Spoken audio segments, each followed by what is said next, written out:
Dumnezeule prea bun, trimite-ne de Crăciun harul Domnului Hristos pe pământul păcătos. Pune, Doamne, pe răzoare tot un copăcel și o floare și în traistă la săraci câte un măr și 2 colaci. Iar nouă, pentru colindă, să ne scoată gazda întindă o vadră cu vin și colăcei, ca la Cana Galilei.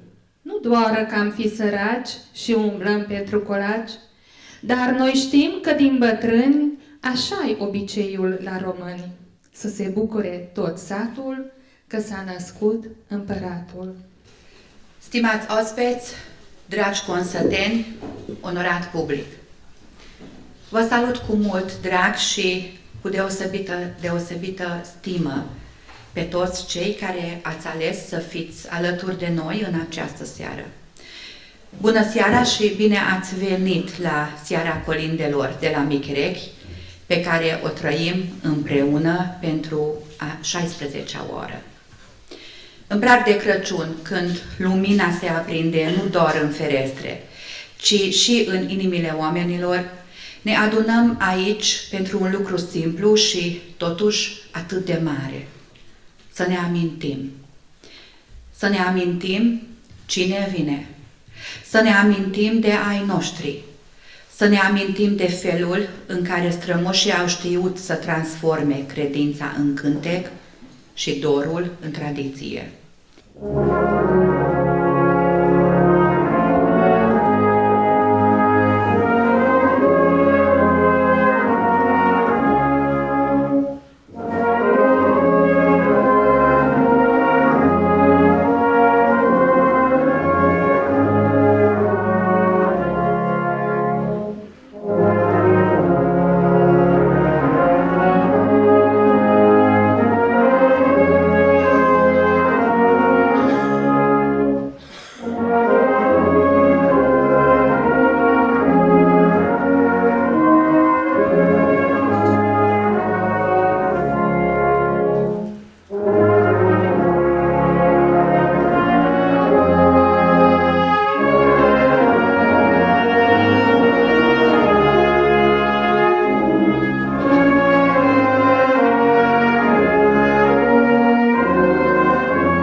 Nagyon hálás vagyok az Istennek azért, hogy ennek a közösségnek a része lehetek.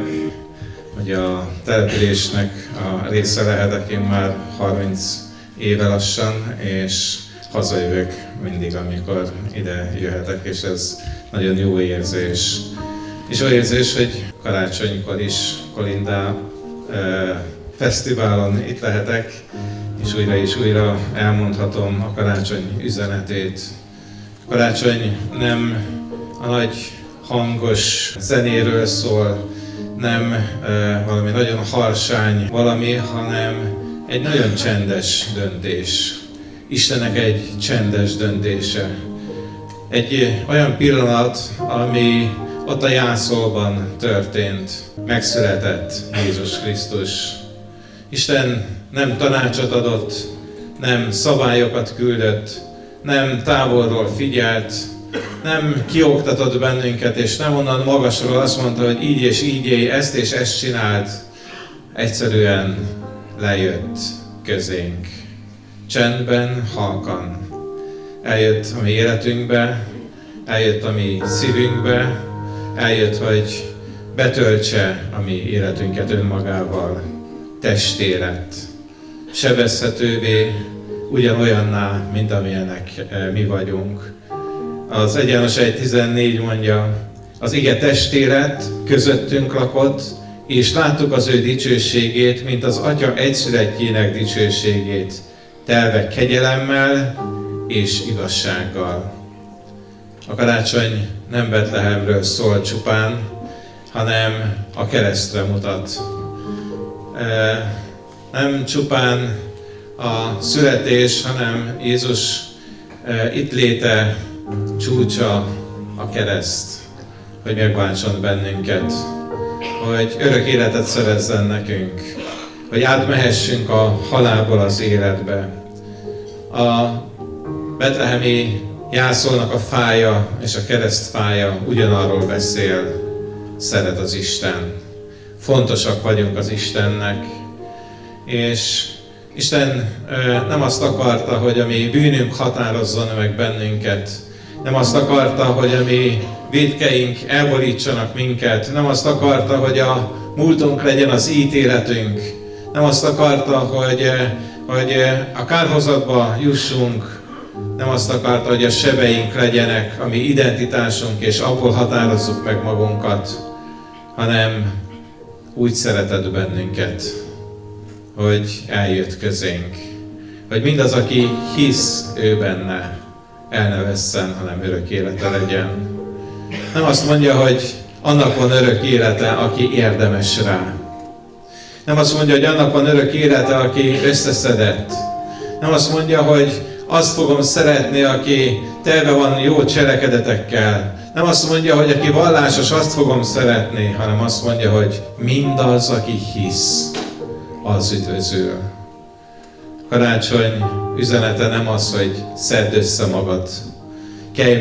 Kelj fel már végre, szedd össze magadat, hanem arról szól, hogy nem kell már tovább cipelni egyedül a terhedet. Nem kell tovább cipelni egyedül azokat a súlyokat, amelyek ott vannak az életedben, mert eljött az Isten közénk.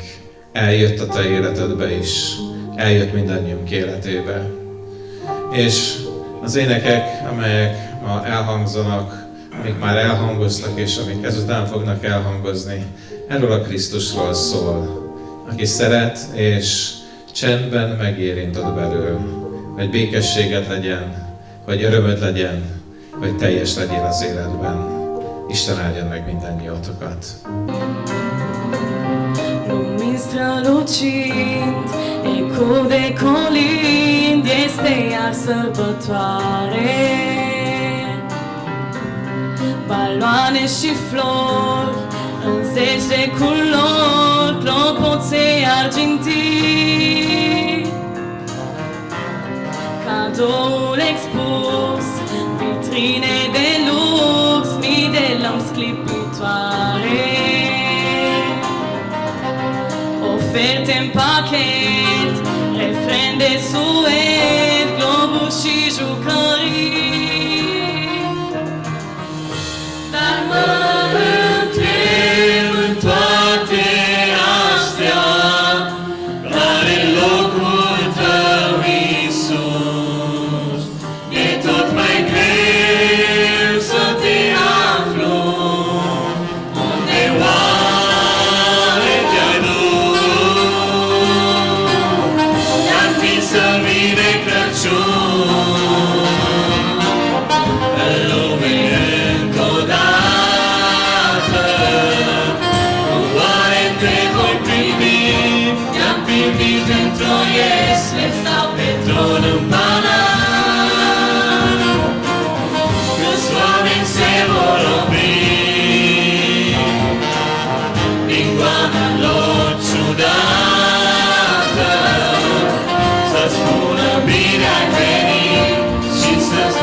seară și praz, lumină în obraj, dar în inimi noroc. Altarul e gol, sunt reduceri la mor, Moș Crăciun e pe scară. În suflet mi-e frig și-mi vine să-mi strig ce se întâmplă cu noi. Dar mă întreb în toate astea, care-i locul tău, Iisus? E tot mai greu să ne aflu, unde oare te-au dus? Te-ar fi să vină Crăciun în lume întotdeauna. Oare te vom primi? Ne-am primit într-o iesle sau pe tron în vară? Câți oameni se vor opri din goana lor ciudată, să spună bine ai venit și să-ți dea închinare, copil împărat.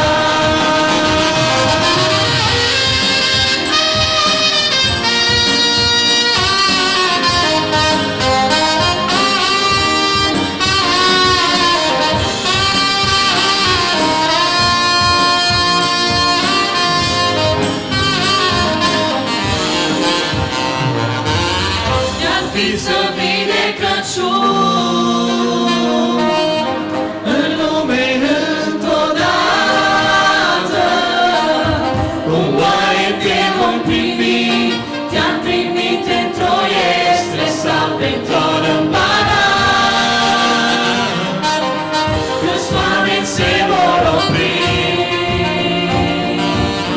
din goana lor ciudată, să-ți spună bine ai venit și să-ți dea închinare, copil împărat.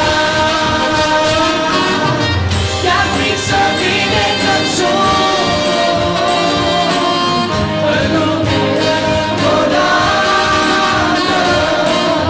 Cum oare te vom primi? Te-am primit într-o iesle sau pe tron împărat. Câți oameni se vor opri